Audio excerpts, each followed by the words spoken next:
আসসালামু আলাইকুম প্রিয় দর্শক। এবার এমপিদের সমস্ত গুমর ফাঁস করে দিলেন রুমিন ফারহানা, যিনি নিজেও একসময় এমপি ছিলেন। উনি বলছেন যে এমপিরা সরকারি বরাদ্দের ৫০% নিজেরাই রাখে। তো উনি যখন এমপি ছিলেন তখনই এ নিয়ে এ কথাটা বলেননি। তার মানে উনিও এই কাজটা করেছেন।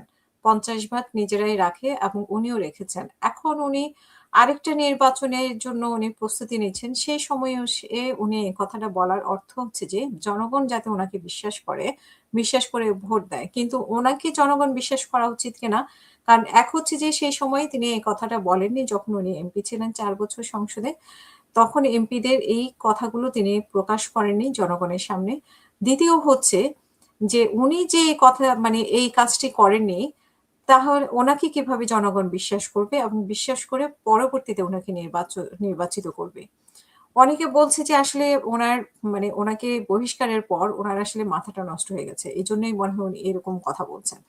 উনি যেটি বলেছেন যে সংসদ সদস্যদের দুর্নীতি ও বরাদ্দ আত্মসাতের কঠোর সমালোচনা করে ব্রাহ্মণবাড়িয়া ২ আসনে স্বতন্ত্র প্রার্থী ব্যারিস্টার রোমেন ফারহানা বলছেন যে এমপি সাহেবেরা সরকারি বরাদ্দের ৫০% নিজেরাই রাখে।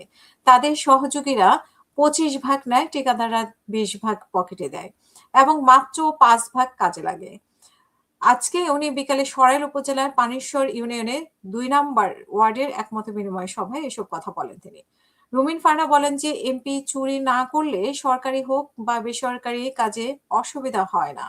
সরকারি ও স্বতন্ত্র এমপিদের বরাদ্দ সমান। এমপি যদি সৎ হয় কোনো ঠিকাদারের বাপের সাধ্য নেই চুরি করা।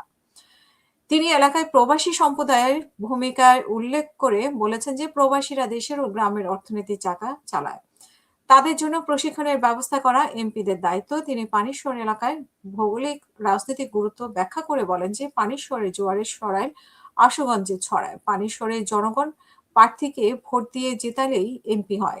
আমি এখানে সফল হব, আমার বাবাকে যেমন জিতিয়েছেন আমাকেও তেমনি জেতাবেন।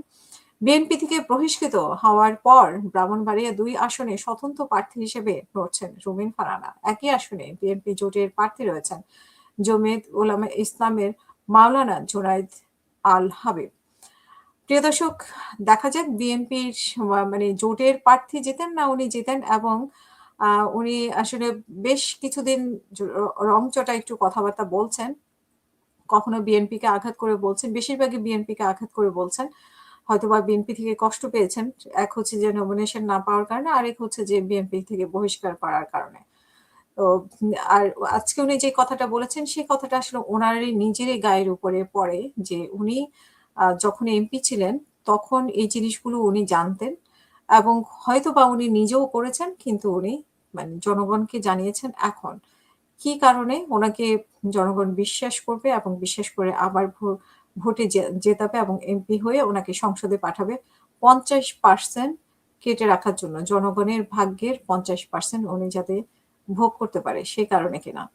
আপনাদের কাছে প্রশ্ন, উত্তর আপনাদের কাছে থেকে মানে উত্তর আপনাদের কাছে, প্রশ্ন আপনাদের কাছে। আল্লাহ হাফেজ।